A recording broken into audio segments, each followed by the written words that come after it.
పిల్లలకి నోట్లో పళ్ళ మీద నల్లగా వచ్చేసి రంధ్రాలు పడడం, వాళ్ళు చాలా ఇబ్బంది పడుతున్నారు. మనకు అది సమస్యగా ఉంది. పిల్లలు చాలా కుటుంబాల్లో ఇబ్బంది ఉంది. పరిష్కారం ఏంటి? ఒకటి అనుబంధంగా దాంట్లోనే ఉన్నాయి 2-3. ఏమిటది? నోరు స్మెల్ వస్తుందండి, ఇబ్బందిగా ఉంది. ఇదేంటి? పిల్లాడు లేచాడంటే నానా అని వాళ్ళు లేవగానే ఏమనిపిస్తుంది? నా బంగారం అని దగ్గరికి వెళ్తాం. వాడు మాట్లాడుతుంటే కొంచెం నన్ను మొహం కడుకోమో ఫస్ట్ అని అటు తీసుకెళ్లాల్సి వస్తుంది లేవగానే మాట్లాడేయటం కంటే.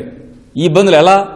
ఫ్రెండ్స్, ఏం తింటే పళ్ళు పాడైపోతున్నాయి అనేది ఒకటి, ఏం తిన్నా పళ్ళు పాడైపోతున్నాయి అనేది కాదు. ఏం తింటే పళ్ళు పాడవుతున్నాయి అది ప్రధానం. ఇవాళ పసిపిల్లలకి పళ్ళు పాడైపోవడం అనేది చాలా గ్రామాల్లో, పట్టణాల్లో కాదు, చాలా గ్రామాల్లో చూస్తున్నాం.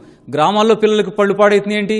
టౌన్స్లో పాడవుతున్నాయి ఏంటి? అంటే దేశం అంతా పళ్ళు పాడైపోయే పొజిషన్ ఎందుకు వచ్చింది పిల్లలకి? ఇవాళ మనకు పాడైనాయా? మనకెందుకు పాడవాలా? ఇవాళ ఎందుకు పాడవుతున్నాయి? కారణం సింగిల్ పాయింట్ ఒకటే ఉంది. ఎక్కడైతే మీకు చాక్లెట్లు అందుబాటులో ఉన్నాయో అక్కడ పిల్లలకే పళ్ళు పాడైనాయి. శుభ్రంగా అరటిపళ్ళు కొనుక్కొచ్చే తాతయ్య ఇప్పుడు ఏం చేస్తున్నాడంటే, నానా ఏంట్రా అడ్డా అని షాపు పెట్టుకెళ్తూ కురికిరేలు చాక్లెట్లు కొని వాడి చేతిలో పెడితే వీడు తింటమును పళ్ళ నిండా అది పేరుకుంటే నష్టం జరిగిపోతా ఉంది.